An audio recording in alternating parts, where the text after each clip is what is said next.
Well, it looks like I've killed another battery through neglect.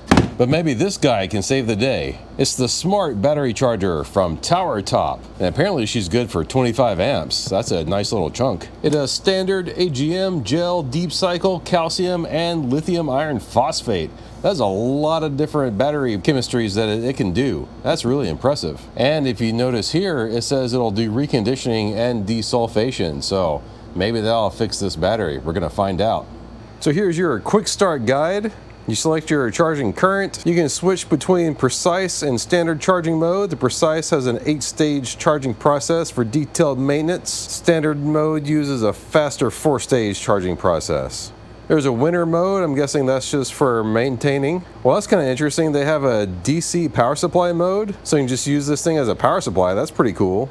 And it's got the reconditioning mode. First press enters recondition mode. Press again to switch to desulfation mode. I wonder what the difference is between the two. And of course it has an engine start assist mode too. As you see up here, it does a 3 amp trickle charge, a 15 amp quick charge, and a 25 amp rapid charge. It automatically starts out in precise mode, and it does a quick check to see if the battery voltage is too low or not. And if it is, then you'll have to trigger that reconditioned desulfation. Let's see what else is in the box here. We got clamps. The clamps are kind of separate. That's kind of nice. Oh, this is really cool. I guess it's for when you're using it in power supply mode. That's pretty neat.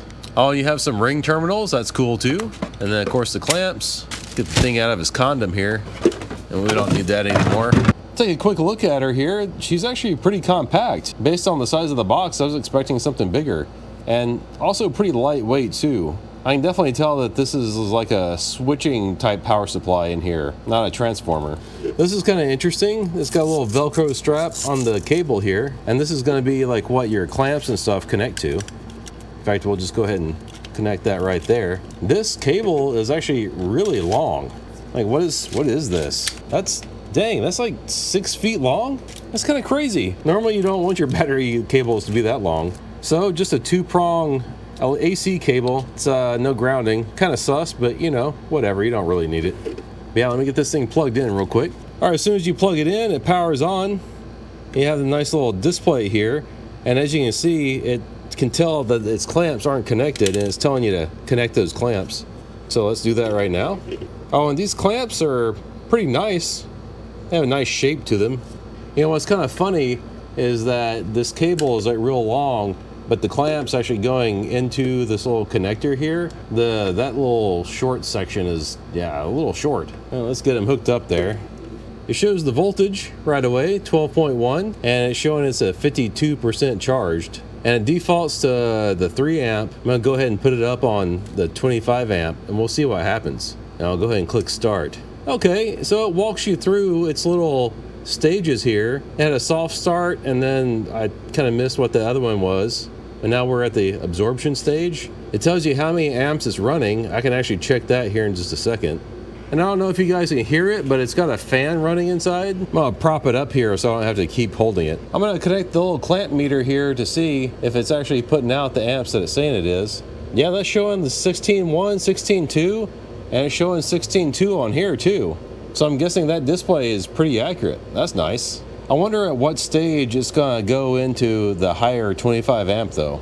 I guess it has to work up to it. And this is a nice feature of this meter. You can actually see it ramping up the amps. That waveform feature on this meter is really cool. I like that a lot. Oh wow, that's going. Kind of took off there for a second. Now this thing didn't say that there was any kind of problem with the battery. I was expecting it to actually say it needed some sort of program, desulfation or reconditioning or something, but it just went straight into the charging, so you know.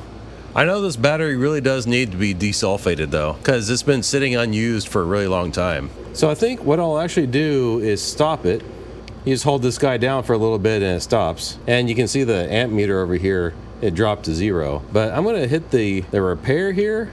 Yeah, you hit it twice and it'll go to desulfation, and it gives you a little countdown before it starts. I'm really kind of curious to see what the amp meter will do too. Battery desulfation in process. Desulfation complete. What the heck? You can take a look at the little meter, you see what it did. It kind of ramped up, dropped down, and gave it a cold pulse or something. It's kind of interesting. Oh, you know what? Maybe we're not on the right type of battery. Oops. All right, standard. With it on standard here, I'm gonna hit the repair again and go to desulfate, and let's see what happens this time. There it goes. Huh, that's it. I thought it was going to take a lot more time than that, but oh well. Well, let's see what it does for reconditioning. All right, the battery will repair, and it'll be interesting to see what it does on the amp meter over here.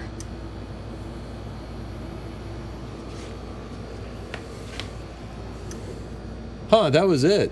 It kind of jumped up to like 3 amps or so and then dropped back down to like 2.5. Held it for just a second and then it was done. That's kind of interesting. Well, in that case, I'm just gonna go ahead and hit start again. Let it do its charging here. Oh, that's interesting. Step 1 was a desulfation stage. Huh, interesting. I didn't even notice that earlier. And it's kind of cool, you can see like that ramp up there. Oh, and after the repair, we're already going at like 19 amps. That's pretty cool. We're getting some funky waveforms on the amp meter there.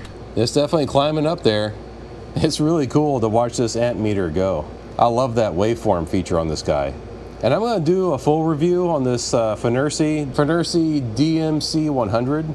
I have several things from Finersi and they're all like really cool. It hasn't actually gotten up to 25 amps, and the fact that it was at, you know, like 19.7 or so there for a little bit and has dropped down kind of makes me think it might not ever get to 25. But hey, still like 19, that's pretty dang good. Let me feel this thing. You know, there's definitely some warm air coming out the side over here, but it's not hot at all really. That's pretty impressive. I'm guessing the cooling fan works pretty good in there. It is hot as balls in the garage right now though. Let me try to get the time lapse going.